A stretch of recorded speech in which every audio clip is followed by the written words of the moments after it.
I forgot to mention, I had a praise, I found my Bible. So, which is weird because all my studies I do are using the phone, and I just don't use the phone to preach. And so I was missing my preaching Bible because we had taken it to the park back in June, and it got placed where the Bibles go, the older Bibles that we don't use around the house. Because Abigail, when she picks up, will pick up everybody's stuff except hers. And so I can never find my stuff because it's never where I put it. So we're in the book of 1 Samuel. And last week we kind of looked at how Samuel deals a lot with family issues. And we talked about God's order for the family. And this week we're going to look a little bit more into Hannah and her prayer. So if you are there in 1 Samuel, we're looking at verses 8 through 18. Then Elkanah, however you say his name, Elkanah, her husband, said to her, Hannah, why do you weep? Why do you not eat? And why is your heart grieved? Am I not better to you than 10 sons? So Hannah arose after they had finished eating and drinking in Shiloh. Now Eli the priest was sitting on the seat by the doorpost of the tabernacle of the Lord. And she was in bitterness of soul and prayed to the Lord and wept in anguish. Then she made a vow and said, O Lord of hosts, if you will indeed look on the affliction of your maidservant and remember me, and not forget your maidservant, but will give your maidservant a male child, then I will give him to the Lord all the days of his life, and no razor shall come upon his head. And it happened as she continued praying before the Lord that Eli watched her mouth. Now Hannah spoke in her heart, only her lips moved, but her voice was not heard. Therefore Eli thought she was drunk. So Eli said to her, How long will you be drunk? Put your wine away from you. But Hannah answered and said, No, my lord, I am a woman of sorrowful spirit. I have drunk neither wine nor intoxicating drink, but have poured out my soul before the Lord. Do not consider your maidservant a wicked woman, for out of the abundance of my complaint and grief I have spoken until now. Then Eli answered and said, Go in peace, and the God of Israel grant your petition which you have asked of him.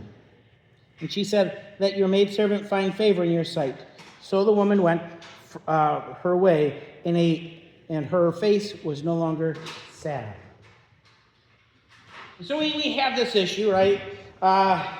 Elkanah, he's kind of has two wives, and he probably would be enough for her if he only had Hannah, if it was just Hannah and him, but it's not the situation. And so she is filled with a lot of emotion, and here we see her acting because of this emotion, right? Her actions, she's fasting. She's not partaking of food or drink. She's fasting because her heart is troubled, and this emotion is something that she realized she needs to deal with. I grew up as a young man watching reruns of Star Trek, the original series. And so if you're not familiar with Star Trek, because you're not a nerd like I am, it's okay. But one of the characters, the one that we all loved and adored, was a character who his whole life was spent trying to rid himself of emotions. And everything was logical, and everything was by reason, and thinking through everything, that was the way to be. And then sometime in the 90s, we were blessed with Star Trek: The Next Generation. And again, they had a character on there who everything was logical, everything was reason. But in the Next Generation, that character who was logical and reason didn't want to be. He wanted to feel emotions, he just couldn't. But growing up, to us, that was the pinnacle of what it is to be a great person, is to be able to just think and reason and logic through everything. It almost seemed to some extent in my household that emotions were the enemy. But the reality is that we are human beings. And human beings have emotions, and we need to deal with them. We need to act upon them at some point. And sometimes that action is to say, you know what, this emotion, it goes over there. And my sorrow, my sadness, it will drive me to do work for the betterment of humanity. My joy and my excitement, it will allow me to share with others around me. And so Hannah here, she has her emotions. And there are some scriptures about not letting your emotions control you, being in control of your emotions. Don't let your, it says your bowels be your God, or your stomach. Don't let your stomach be your God. When I was younger, I used to think that meant food-wise. That's not what it's talking about. It's not saying don't. Well, we are told not to be fat, but that's not what that verse is about. That verse is about not letting your emotions control you. But it never says don't deal with them. And so Hannah here, she has this desire in her heart. She wants a child. And so it is out of her emotions that she prays. To some extent, having a male child is her passion. Passion is important. We almost didn't have bulletins this morning because the printer didn't want to talk, and it printed one bulletin and said, I'm done. Right? And so Sarah saved me and talked to the computer. If I had talked to it, I would not have a computer. So we have the bulletins. The bulletins are the title for the messages. Proper passion produces perfect praise. Right? I like alliteration. But the reality is she has a passion. Most of us have passion about one thing or another. And if you grew up like I grew up, you may think of passion as the enemy. It's not supposed to be. God has given us passions for a reason.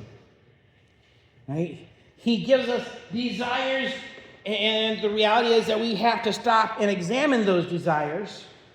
Because sometimes the desires of our heart are wicked, are evil. Right? Every so often you get the one kid in my class who his desire is just to destroy everything. Right? And you go, why? Why do you want to just destroy everything? I would say whenever we did construction projects at the house, that was the best part of the job, was destroying things. So I guess I get it, but sometimes our passions, our desires, they aren't godly, and we have to go, okay, if these aren't godly, then what's the godly aspect that I'm missing here? In Hannah's case, she wants a son, which is a godly thing. She wants to honor God with her son. And I guess to some extent, that is one of the ways in which we test it. Can I take my passion and actually honor God with that? Right? Daniel has recently done a lot of studies on some serial killers. Don't ask me why. I guess it's the age, 15, so those guys had passion for killing people. Not a godly passion, right? You can really go, yeah, I can't really honor God in just torturing people. It's just, right? But there are other things that we look and we go, okay, well, can I take this passion and honor God? I have a passion for cooking. Can I honor God with that? Certainly you can. I have a passion for singing. The girls were up here playing their instruments and singing. Right? You can honor God with that. Oh, I have a passion for taking care of the house. We actually, Sarah and I met a lady who loved washing dishes. She enjoyed washing dishes. So at every church function at that church, she got to wash the dishes because that's what her passion was, right? Could glorify God with that. So the reality is that we all have passions. And that's good. Sometimes your passions are meant just for the glory of God, right? Hannah really loves to draw. In fact, that's what she's doing right now in the back pew there. She loves to draw. It may not be a passion that she pursues and becomes her job, but she may illustrate things for the church at some point. She may take that passion and do it that way, right? We all have passions. So Hannah has her passion, and she goes before the Lord and she's praying. And she's praying, and out of her heart, her lips start moving. And so Eli sees her with the passion, and this is kind of what has been hitting me all week, is how do we respond to somebody else's passion, right? How do we respond to somebody else's passion? As a father, I have 3 children, and they all have different passions.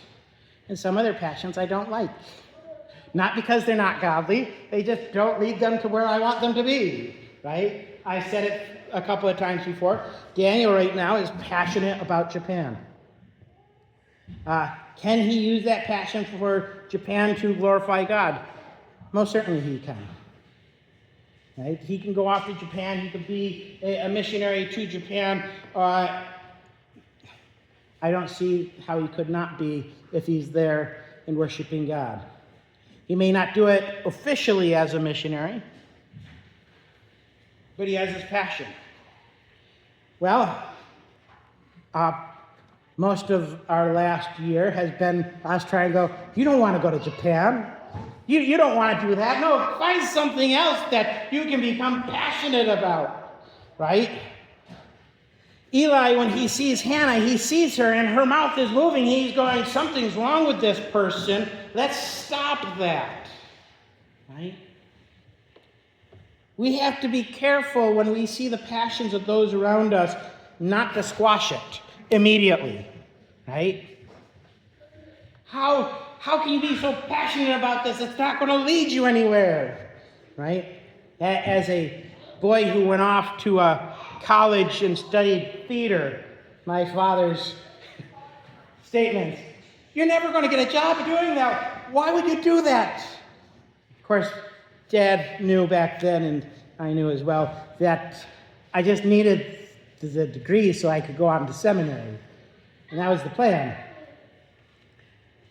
But we have the passion, and we want to make sure when we see other people with passion that we don't squash it immediately. Unless your passion is to kill people and then squash that, right? If you recognize, oh wait, that what they're doing right there, that goes against Scripture, then you can say, stop doing that. So Eli, he goes and he approaches her, and he's like, whoa, hold on a moment. Hold on a moment. The reality is that Eli needed to hold on a moment. So Eli, when he gets the whole picture, he realizes that, no, her passion is a godly passion. She desires to serve God by having a child and dedicating him to the Lord. And so Eli encourages her.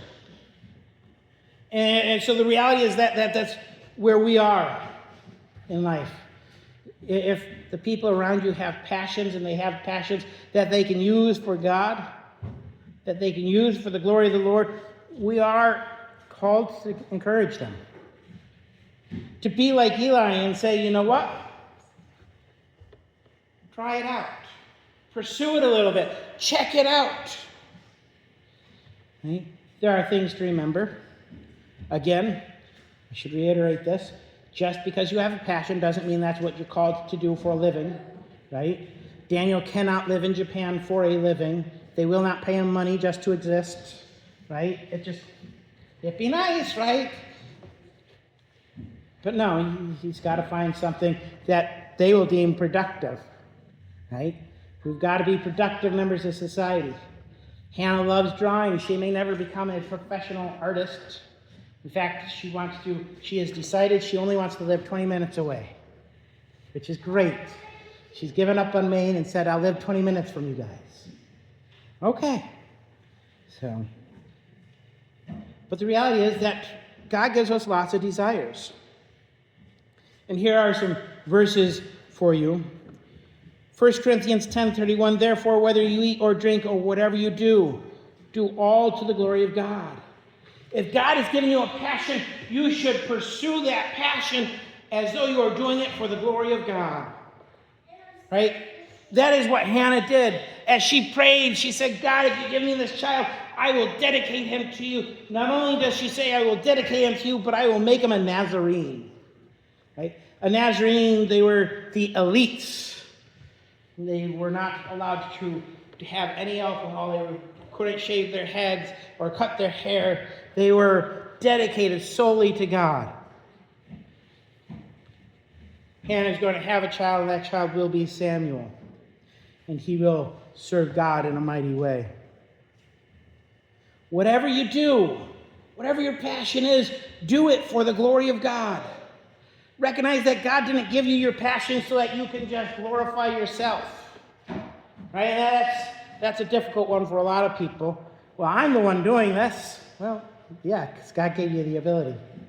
Well, I worked hard to get better at this. Yes, because God gave you the desire to work hard to get better at this. Do it for the glory of God. Romans 12, 9 through 13. Love must be sincere. Hate what is evil. Cling to what is good. Be devoted to one another in love. Honor one another above yourselves. Never be lacking in zeal, but keep your spiritual fervor serving the Lord. Be joyful in hope, patient in affliction, faithful in prayer. Share with the Lord's people who are in need. Practice hospitality. Paul's admonishment there is to never lack in zeal. Another word for zeal, passion. Never lack in passion. Right? Keep your spiritual fervor. Stay excited. You know, for some of us as we get older, we're too tired for our passions. Right? I used to love doing lots of things. And here he's saying, no, keep loving that stuff. Keep doing it. Don't lose that spiritual fervor. Find a way to glorify God with the passions he's given you. And sometimes it's just going along somebody who's a little bit younger and helping them develop the same passion. Right? Daniel this year did a stagecraft class because he kind of likes acting. It's a passion. And well, I have a theater degree. Let me come alongside you, seeing as I can't get on the stage as much anymore. We don't have as much community theater in the area. And so I made him read a couple of books. He's like, they're boring. Right? This second book is better than the first one, Dad. I know. Right? We share our passions, and that's a way of keeping that zeal alive, keeping that spiritual fervor that we're called to have. Right? Hannah here, she's praying for a child. She has to keep that spiritual fervor. Because, you know, once you get the child, that's great. And some mothers, you know, once they have the child, oh man, this is a lot of work. Right? He keeps you up at night. He cries. He poops. He pees. You got to take care of them. And you can't go, well, I had a passion for having a child. I'm done. I'm good. No, you got to keep it up. For in our society, 18 years, you have to keep it up. Right? And then I know. Once they grow out and move out of the house, you still have to keep it up. And for a lot of parents, it's not a problem. We still love our kids and we're still passionate about them. For others, no. So we have to keep our spiritual fervor. We have to remember that our passions are meant for God. Psalm 84:2. My soul longs, yes, even faints for the courts of the Lord. My heart and my flesh cry out for the living God. He's given us our passion to give to him, to glorify him. Proverbs 16:3. Commit your works to the Lord, and your thoughts will be established. Right? Commit your works to him. Your thoughts will be established. You know what? When you have a passion, sometimes we forget and we pursue our passion for passion's sake. But when we commit those passions to the Lord, that's when he establishes them. I will tell you that as a young man, I liked singing. I wasn't the best at it. I'm still not the best at it. But the best I was when I stopped singing for myself and said, all right, I just want to sing the choir songs really well. Right? That's when I sang the best. I've been picking on Daniel a lot today. I'm going to pick on him some more. He has decided he likes singing now. But he doesn't know any of the choir songs. Right? He only knows rock and roll. And even not even great rock and roll. He's looking at me funny. Because right now he's learning shanties. Sorry. Shanties. Commit your works to the Lord. If he learns a shanty to sing in church, that'd be great, right? Psalm 37, 4-5, delight yourself also in the Lord, and he shall give you the desires of your heart. Commit your ways to the Lord, trust also in him, and he shall bring it to pass. Right? When we commit our passions to God, it really is the perfect act of praise. As Hannah commits her passion to God, Eli sees it. Eli comes. He talks with her. He finds out, wow, this woman really is passionate about this. He encourages her, and he says, go in peace, and the God of Israel grant your petition, which you have asked of him. Right? She wasn't seeking her passion for her passion's sake, and she was given the blessing. The reality is that when we give our passions over to God, God gives them back to us. He makes us work in them. He gives us that glory. The reality is that when we are dealing with people who are passionate and we encourage that passion, we can see it bloom and grow and do wonderful things.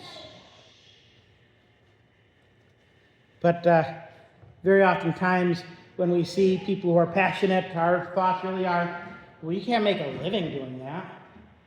Don't worry about that. Stop pursuing them. Go over and do this. Become a dentist. That's what my father always said to me. How about you be a dentist? They make a lot of money. And I also looked down and said, Dad, they also have the highest suicide rate out of any profession. Is that? He said, no. Encourage people to pursue their passions. Recognize they may not get a job in it, and help them recognize that too. But don't discourage them from pursuing their passions. Recognize that God will use that in some way or form at some point. And so let's be passionate. Let's feel emotions, and let's direct them to God. And let's encourage those around us also to feel, to be passionate, to have emotions that are honoring to God. Will you bow with me in prayer?